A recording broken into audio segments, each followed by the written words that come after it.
concevoir ta manière d'une vie, d'une escape life, c'est-à-dire une vie différente. Peut-être tu es dans une routine, dans un train-train quotidien actuellement, et tu voudrais simplement sortir de ce train-train quotidien et donc avoir un escape, c'est-à-dire, oui, escaper, clôturer ta vie actuelle et avoir une vie incroyable ailleurs, souvent dans un autre pays. Le life escape, c'est vraiment ça. Et souvent différente, ça veut dire ton boulot va certainement être différent. Peut-être qu'avant tu travaillais dans une banque et maintenant tu vas travailler dans un bar. Peut-être qu'avant tu étais développeur et maintenant tu vas peut-être être encore développeur, mais tu vas plus être freelance ou travailler remotely. Donc c'est pas spécialement ultra différent. Mais, ou bien parfois tu vas faire la même chose. C'est un peu, oui, c'est assez variable. Ou bien parfois tu vas faire quelque chose de complètement différent. Peut-être qu'avant tu étais prof et maintenant tu vas devenir, on va dire prof d'école et maintenant tu vas ouvrir ton école de plongée peut-être, ou tu vas ouvrir un parc animalier. Souvent oui, dans un autre pays. Et ça permet finalement d'expérimenter une nouvelle vie finalement. C'est plus ou moins une nouvelle vie. C'est finalement reset, donc réinitialiser sa vie précédente et recommencer sur une fondation nouvelle, sur de nouvelles bases. C'est un peu comme faire table rase. Et finalement, tu sais quoi? Quand il y a un incendie, eh bien, après l'incendie ravageur, la terre est beaucoup plus fertile. D'ailleurs, j'ai une phrase, parce que mon explication n'est pas super belle. Attends, je vais simplement te le lire. Et d'ailleurs, j'ai mis cette phrase dans incendie sur mon blog Pierre Writer, donc Pierrewriter. Ah, voilà, si. À savoir, je ne sais pas si tu vois d'ailleurs. Donc, à savoir, le moment où la terre est la plus fertile se présente juste après un incendie ravageur. Et c'est vraiment ça. C'est incroyable comment c'est vrai, mais pour la vie finalement c'est exactement pareil. Pour le business c'est pareil aussi. Souvent, faire table rase c'est vraiment important parce que sinon tu vas toujours essayer de modifier quelque chose, mais ça va toujours être sur de mauvaises fondations. Oula, pardon. Sur des mauvaises fondations. Ça va pas être super simple peut-être. Ça va pas être... oui, ça va pas... Tu vas pas pouvoir vraiment escaper, recommencer tout de zéro. Et parfois, tu en as besoin. Parfois, si tu essaies de simplement un peu modifier ta vie, simplement supprimer des habitudes, des mauvaises habitudes souvent, eh bien, c'est pas souvent la bonne chose. Euh, Parce que après, eh bien, tu vas facilement revenir à ton ancien comportement. Et donc, ça va pas vraiment être idéal.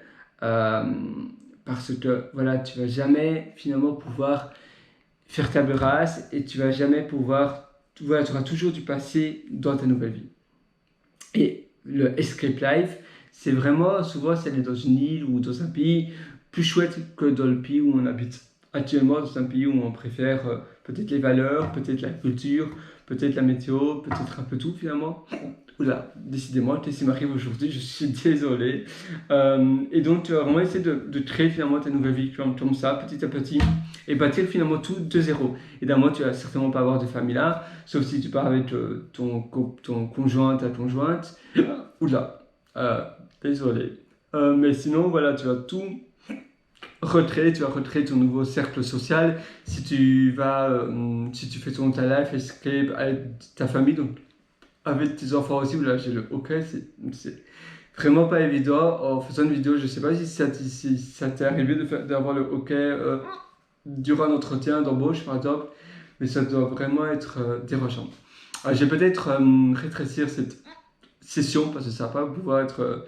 Malheureusement, on va pas pouvoir parler encore pendant longtemps facilement. Mais donc voilà, tu vas essayer voilà, si tu as des enfants, etc., eh bien, ils vont aussi devoir aller dans une autre école, etc.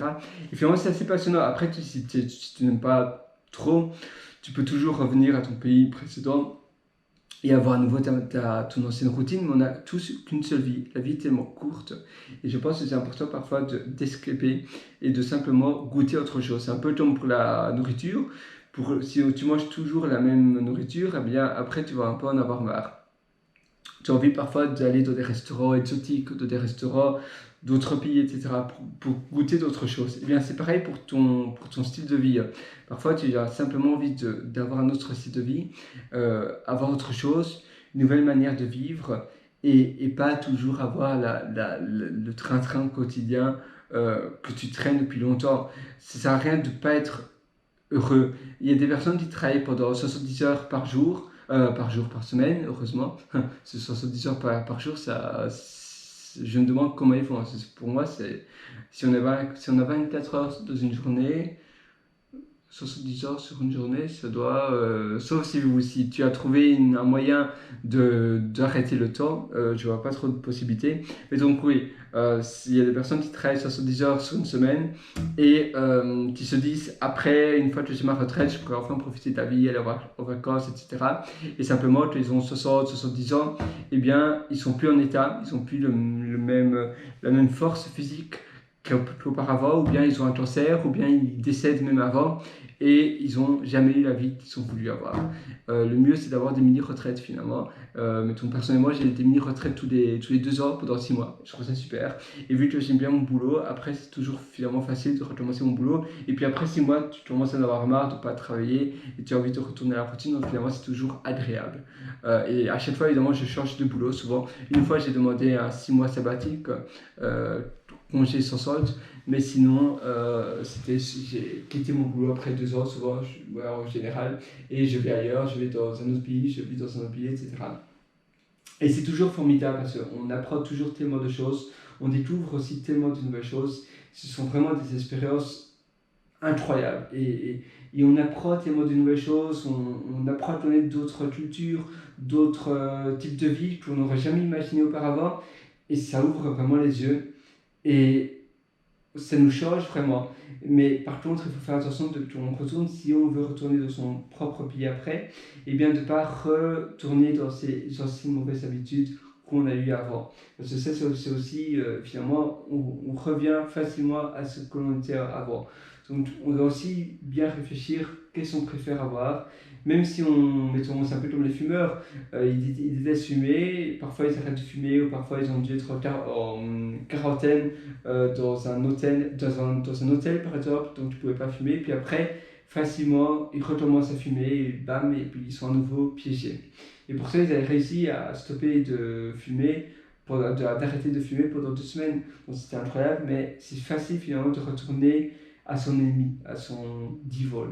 Donc, vraiment, sois au garde de tes dangers et essaie de toujours aussi à la fin de tes journées ou à la fin de ta semaine de voir qu'est-ce qui a bien été, qu'est-ce que tu n'as pas trop aimé durant tes journées. Si tu fais ça chaque semaine, c'est bien alors de prendre plein de photos et d'écrire à la fin de chaque jour toujours si tu as aimé ou ce que tu as fait durant ta journée, parce que sinon à la fin de la semaine tu vas un peu oublier ou tu vas être confus ou tu vas perdre du temps pour réfléchir qu'est-ce que tu as fait le lundi, le mardi, le mercredi, etc.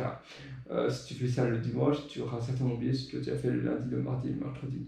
Donc voilà, c'est bien, ou bien tu fais simplement tous les soirs, et tu peux même enregistrer une vidéo personnelle, hein, rien que pour toi, et tu peux dire, oh, aujourd'hui ma journée était comme ça, comme ça, comme ça, j'ai aimé ça, ça, ça, mais j'ai pas aimé ça, ça, ça, donc demain, si je veux avoir une journée idéale, je devrais continuer à faire ça, ça et ça, mais arrêter de faire ça et ça et ça. Voilà, c'est un exemple, hein, bien sûr.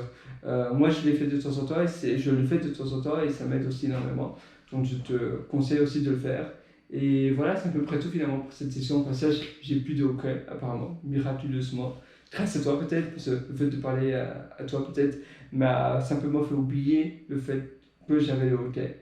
Et parfois, c'est aussi, oui, c'est la même chose dans sa vie. Parfois, rien que le fait de penser à quelque chose, de penser à ce qu'on n'aime pas notre vie, finalement, notre vie va être encore plus médiocre. Parce qu'on se dit, oh, j'aime pas ma vie, j'aime pas ma vie, j'aime pas ma vie. Et bien, elle va vraiment être horrible. Par contre, et c'est vraiment horrible, je ne sais pas. C'est simplement aussi la perception. Mais sinon, faire une life escape, c'est vraiment important. Au moins une dans sa vie, même pendant ne fût-ce que 6 mois. Mais moins de 6 mois, c'est pas assez, j'ai envie de dire. Donc, ne fût-ce que 6 mois. Essaie de vraiment faire ça. En tout cas, je t'encourage vraiment de le faire.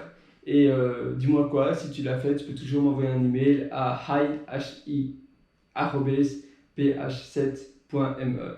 Et je suis vraiment curieux d'avoir de tes retours. Et voilà, je suis vraiment avec toi, donc je te conseille vraiment de le faire. Allez, à très bientôt sur ce. Ciao.